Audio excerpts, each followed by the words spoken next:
If you're living in the USA or Canada and feel like your money disappears every month, or you want to start investing but don't know how, this video is for you.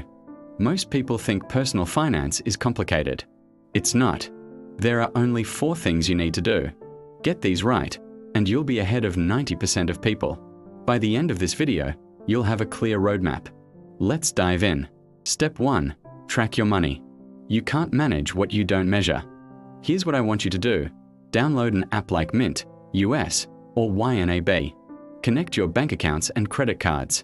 For the next 30 days, just watch where your money goes. You'll be shocked.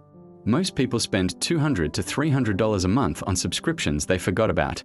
Coffee runs add up to $100 plus. Eating out, easily $400 plus.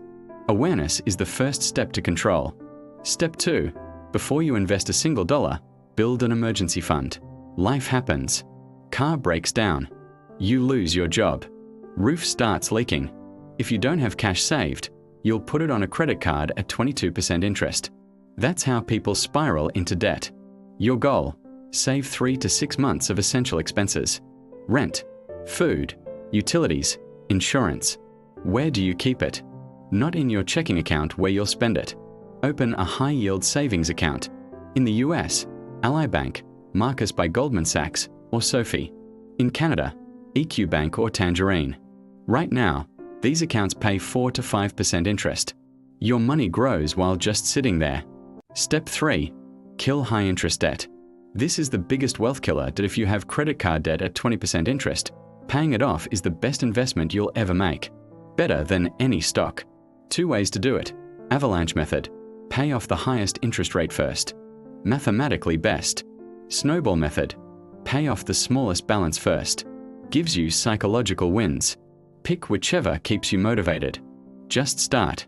Student loans and mortgages are different. Those can be good debt if the rate is low. But credit card debt? Kill it immediately. Step 4. Start investing. This is where wealth is built. First, open the right account. In the US, open a Roth IRA. You pay taxes now, but all growth is tax-free forever. In Canada, open a TFSA. Same concept, tax-free growth. You can open these at Vanguard, Fidelity, or Schwab in the US. In Canada, Wealthsimple or Questrade. Now, what do you actually buy? Don't pick individual stocks yet. Buy low-cost index funds or ETFs. For US investors, VOO tracks S&P 500 or VTI, Total US Market. For Canadian investors, VCN, Canadian Market, or XEQT VEQT, Global Diversification.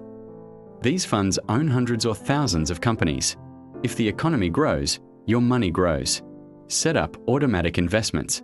$100, $200 a month, whatever you can. Automate it so you never see the money. Bonus step: protect what you build. First, if your employer offers a 401k match, US, or RRSP match, Canada, take it. That's free money. Always. Second, get the right insurance. Health insurance is non-negotiable. Renter's insurance is cheap, like $15 per month, and protects your stuff. If someone depends on your income, get term life insurance. Not whole life, term life. Cheap and simple. And finally, avoid lifestyle inflation. When you get a raise, save half of it. Don't upgrade your lifestyle overnight. Let's quickly recap. Step 1. Track your money. Step 2. Build your emergency fund. Step 3. Kill high-interest debt. Step 4. Start investing in tax-free accounts. Bonus: protect your wealth and avoid lifestyle inflation. If you do these 4 things, you will be financially free faster than you think. Next video, I'll show you exactly how to invest your first $1,000, step by step, with real examples. Subscribe so you don't miss it. And comment below, what's your biggest money struggle right now? Thanks for watching. See you in the next one.